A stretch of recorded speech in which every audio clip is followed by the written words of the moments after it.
Hi there, Juliana Tapper here, and I am excited to share these three quick tips for increasing engagement of students who struggle. So, there are actually three phases to transforming your classroom for students who struggle and getting them to fully engage in our class.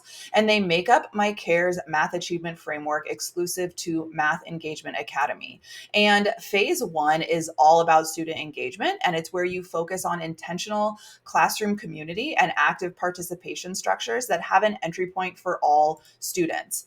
And classroom community is defined as a supportive social group in which members feel a sense of belonging and share a common interest, experience, or goals. So we need to make sure that we are fostering that for our students who struggle. First, part of that is a supportive social group. So if we teach students who struggle, my first tip for you here is to prioritize time to build a positive classroom community for students with math anxiety or who have experienced math trauma. And this is the foundation that student engagement, achievement, and motivation is built on. Without this, the others will never fall into place. And my first tip for you is my favorite activity called a mathography, where you ask students to tell you about their math experiences from kindergarten until whatever grade they're in with you. And there is research that writing about their math anxiety actually helps students overcome it.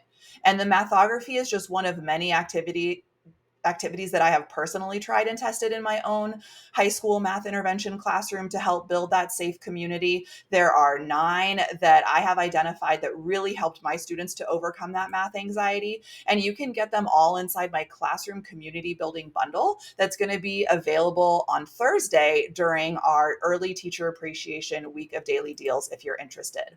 So, getting back to that framework, we talked about the importance of classroom community. And the next step in phase one of that framework is to take that community and build on it with getting all students to actively participate. So, the best way to get students who struggle to actively participate is by using open ended structures that focus on reasoning, can be introduced without math, and have multiple correct answers. And all of these 6 core engagement structures that I have here do just that. And this is my second tip for you today. So, take a screenshot, research these, Google these, and do them as often as you can. They make a great 5-minute warm up to get every student actively participating. If you don't want to Google every single one of these, I have created a complete guide with facilitation notes and over 100 ready to use warm up slides to use with your students. And this guide is going to be available during our early teacher appreciation week of daily deals on Tuesday if you're interested. So stick around for that. So we've talked about phase one, which is student engagement, and that involves classroom community and active participation. Phase two is student achievement, and it's made up of 2 steps: readily accessible content delivery and engaging activities. So let's start with that readily accessible content delivery. So that means delivering lessons every day in a way that helps students who struggle to retain the information and participate in your lessons so you don't feel like you're talking to yourself all period. And when we ask students to open workbooks or textbooks like this one that I have here, they are overwhelmed. Math anxiety and math trauma are triggered, which impedes problem solving and working memory centers of the brain. So it's no wonder that retention is such a problem. My third and final tip for you today in my quick tips to increase student engagement is to not use your book or workbook. Instead, have your students create an instant plain graphic organizer like you see here by folding a paper into 8 boxes, and then have them copy one problem at a time as you go through the notes and practice problem. How much more approachable is this for students who struggle if they have math anxiety or if they've experienced math trauma than that textbook that I showed you before? And this 8 box organizer is just a small part of making our content delivery readily accessible for our students. If you're looking for a way to get students consistently taking notes and answering questions and finally seeing that student achievement rise, then you need the Math Wars Method workshop. And so that's going to also be a part of our early teacher appreciation week of daily deals on Wednesday. You'll be able to register for this workshop.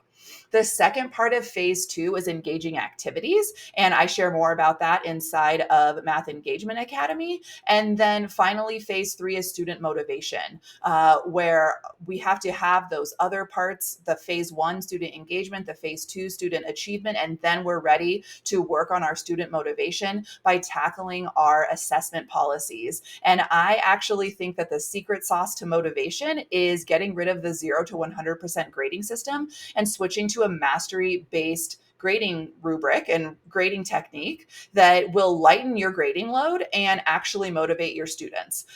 So we can learn all about that inside of Math Engagement Academy. Just like I said, the whole framework is broken down into step-by-step workshops. And this week on Monday and Friday, I will be offering my last chance at lifetime access to this program. So it includes every single resource I shared in this quick video, plus so much more. You get a full workshop, 60 to 90 minutes for each step of the framework. You get done for you activities, implementation guides, so much more. So you will get full lifetime access to this program, any and all updates. And on Friday, May 3rd, at the end of our early teacher appreciation week, at midnight, I will never offer lifetime access again. So this is your absolute last chance to snag lifetime access.